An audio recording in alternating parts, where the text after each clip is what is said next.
परिवहन विभाग ने वाहनों पर हाई सिक्योरिटी नंबर प्लेट किया अनिवार्य। उत्तर प्रदेश परिवहन विभाग ने वाहनों पर हाई सिक्योरिटी नंबर प्लेट किया अनिवार्य।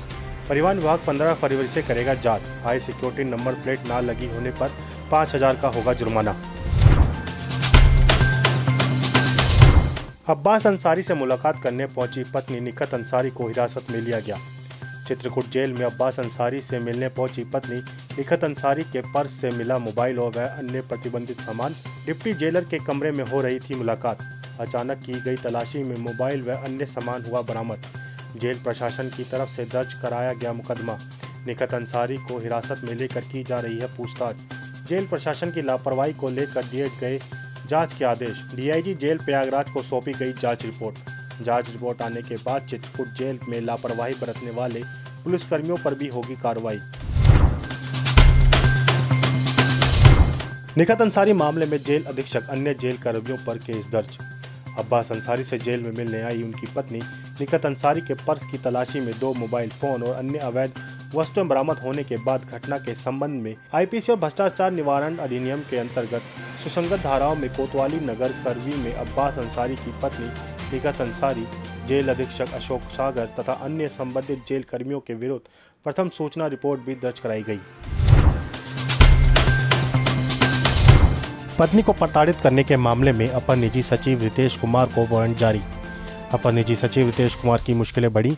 सचिवालय में तैनात है अपर निजी सचिव रितेश कुमार के खिलाफ कोर्ट ने गिरफ्तारी वारंट किया जारी। पत्नी को प्रताड़ित करने के मामले में कोर्ट न आने पर जारी हुआ गिरफ्तारी का वारंट। ग्लोबल इन्वेस्टमेंट समिट में ड्रोन शो का किया गया आयोजन। ग्लोबल इन्वेस्टमेंट समिट में ड्रोन के जरिए यूपी का विजन दिखाया गया। राम मंदिर समेत धार्मिक स्थलों को दर्शाया गया। 600 ड्रोन से यूपी के विकास की गाथा का किया गया प्रदर्शन। अयोध्या, काशी, मथुरा को ड्रोन के जरिए दिखाया गया। आज़ादी के अमृत महोत्सव को ड्रोन से दिखाया गया। श्री रामचरितमानस को जलाने के मामले में 13 फरवरी को होगी जमानत अर्जी पर सुनवाई। श्री रामचरितमानस को फाड़कर जलाने का मामले में आरोपियों की जमानत पर 13 फरवरी को होगी सुनवाई। सभी आरोपियों को कोर्ट में हाजिर रहने का आदेश किया गया जारी। एंटी करप्शन कोर्ट में अर्जी पर हुई आंशिक सुनवाई। G20 देशों के प्रतिनिधिमंडल का ताज नगरी आगरा में किया गया भव्य स्वागत। शुक्रवार शाम एयरपोर्ट पहुंचे G20 देशों के प्रतिनिधियों का परंपरागत तरीके से तिलक लगाकर और दुशाला उड़ाकर किया गया स्वागत। एयरपोर्ट से होटल तक शाही अंदाज में विदेशी मेहमानों का भारतीय संगीत, शहनाई, ढोल नगाड़ों की धुन के साथ अद्भुत स्वागत। फूलों से सजी बग्गी में सवार होकर मेहमान एयरपोर्ट के गेट तक पहुंचे। रास्ते में उन पर पुष्पों की वर्षा की गई। विभिन्न चौराहों पर लोक कलाकारों द्वारा रंगारंग प्रस्तुति की गई। स्कूली बच्चों ने 20 देशों के झंडे लहराए। विदेशी मेहमानों का किया स्वागत। इस अद्भुत स्वागत से विदेशी मेहमान भी गदगद और भावुक दिखाई दिए। रॉयल सऊदी लैंड फोर्स के प्रतिनिधिमंडल ने किया भारत का दौरा। सऊदी अरब का रॉयल सऊदी लैंड फोर्स का 6 सदस्यीय प्रतिनिधिमंडल भारत दौरे पर है।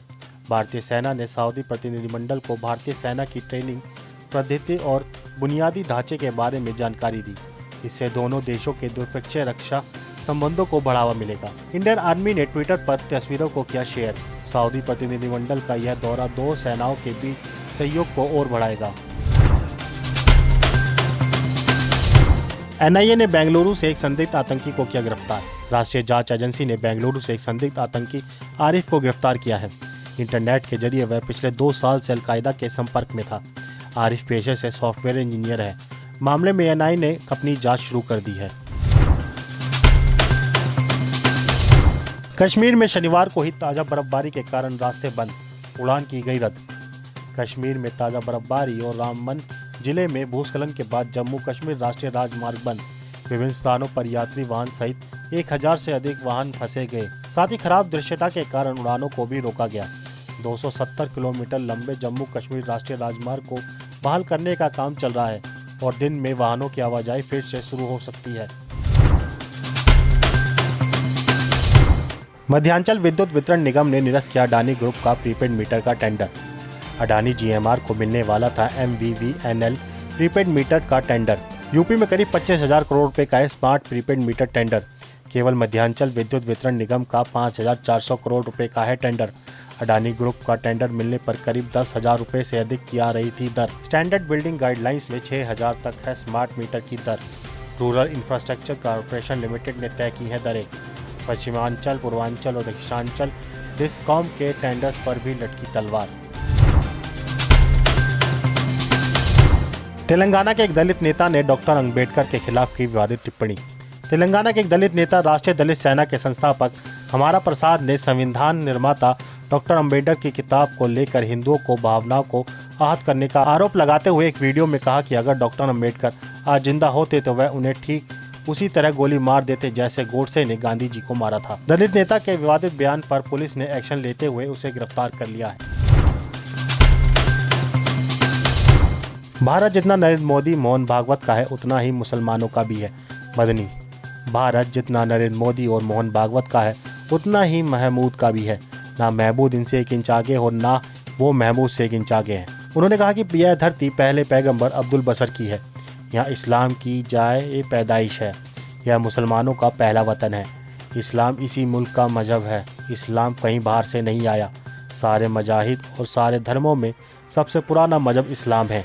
आखिरी पैगंबर हजरत मोहम्मद सल्लल्लाहु अलैहि वसल्लम इसी दीन का मुकम्मल करने के लिए तशरीफ लाए थे। इसलिए मैं कहता हूँ कि भारत हिंदी मुसलमानों के लिए वतनी और दीन दोनों हैसियतों से सबसे अच्छी जगह है। दूसरों को फंसाने के लिए दी राम जन्मभूमि उड़ाने की धमकी में खुद ही फंसे दंपत्ति। महाराष्ट्र में रहने वाले एक व्यक्ति ने अपनी पत्नी के साथ मिलकर दिल्ली की प्रेमिका के भाई को फंसाने के लिए साजिश के चलते दी थी राम जन्मभूमि को दम से उड़ाने की धमकी। सर्विलांस के माध्यम से पुलिस ने दोनों को गिरफ्तार कर किया मामले का खुलासा। रविंद्र जडेजा को खेल भावना के विरुद्ध आचरण करने के लिए किया गया दंडित। शानदार प्रदर्शन करने वाले रविंद्र जडेजा पर मैच फीस का 25% जुर्माना लगाया गया है। नागपुर में खेले गए टेस्ट मैच में आईसीसी की आचार संहिता को लेकर 1 के उल्लंघन का आरोप था। मैच के पहले ही दिन जडेजा ने बॉलिंग करने से पहले बगैर अंपायर से पूछे अपनी तरजीह उंगली पर क्रीम लगाई थी। इसके बाद उन पर बॉल टेम्परिंग का आरोप लग रहे हैं। रविंद्र जडेजा को आईसीसी की आचार संहिता के अनुच्छेद 2.20 के उल्लंघन का दोषी पाया गया है। उन्हें इस अनुच्छेद के तहत खेल भावना के विरुद्ध आचरण करने के लिए दंडित किया गया है। पाकिस्तान के ननकाना साहिब में मॉब लिंचिंग का खौफनाक मामला आया सामने। पाकिस्तान के ननकाना साहिब में इस्लामिक कट्टरपंथियों की भीड़ ने एक व्यक्ति को ईश निंदा का आरोप लगाकर पीट कर हत्या कर दी। मॉब लिंचिंग की इस घटना के बाद 2 पुलिस अधिकारियों के ऊपर भीड़ की इस कार्रवाई को रोकने में नाकाम रहने का आरोप लगाकर सस्पेंड कर दिया गया है। तुर्की और सीरिया में भूकंप की त्रासदी के बाद अब बरपा बाढ़ का कहर। तुर्की और सीरिया में दोनों देश भूकंप की त्रासदी के बाद अब बाढ़ का कहर भी झेल रहे हैं। तमाम गांव पानी में डूब चुके हैं। गांवों के बीच रेस्क्यू ऑपरेशन भी एक बड़ी चुनौती बन गया है। सर्दियों से ठुठर रहे हैं लाखों बेघर लोग। भूकंप से मरने वालों की संख्या अब 24,000 को पार कर गई है। भोजन की भी कमी हो गई है। संयुक्त राष्ट्र ने चेतावनी दी है कि पूरे तुर्की और सीरिया में कम से कम 8,70,000 लोगों को तत्काल गर्म भोजन की आवश्यकता है। कर्ज के लिए अंतर्राष्ट्रीय मुद्रा कोष के सामने पाकिस्तान ने टेके घुटने। पाकिस्तान ने अंतर्राष्ट्रीय मुद्रा कोष को संतुष्ट करने के लिए किसानों समेत सभी बिजली उपभोक्ताओं पर लगाए नए कर आईएमएफ की शर्तों के तहत पाकिस्तान की सरकार ने बिजली और गैस पर सब्सिडी भी खत्म कर दी है। पाकिस्तान की आम जनता को आने वाला समय में अब और महंगाई झेलनी पड़ेगी। आईएमएफ की शर्त मानने से सरकार को 170 अरब रुपए मिलने की उम्मीद है। राजकोषीय घाटे को पूरा करने की दिशा में बाइडेन प्रशासन ने की पहल। अमेरिकी सरकार पर 31 ट्रिलियन डॉलर से अधिक का कर्ज हो चुका है, परंतु सरकार को कामकाज जारी रखने के लिए ऋण लेना उसकी मजबूरी है। रिपब्लिकन पार्टी ने कर्ज सीमा बढ़ाने के प्रस्ताव को रोक रखा है। पार्टी की मांग है कि पहले सरकार अपना घाटा कम करने के उपाय करे। सरकार के लिए कर्ज सीमा बढ़ाने को लेकर संसद में चल रहे विवाद के बीच बाइडेन प्रशासन ने इस दिशा में पहल की है। तुर्की में 94 घंटे बाद मलबे से जीवित निकला 17 साल का युवक। तुर्की और सीरिया में आए भूकंप के बाद अब 5 दिन बीत चुके हैं, पर मलबे के ढेर में अभी भी दबी हुई हैं कई जिंदगियां।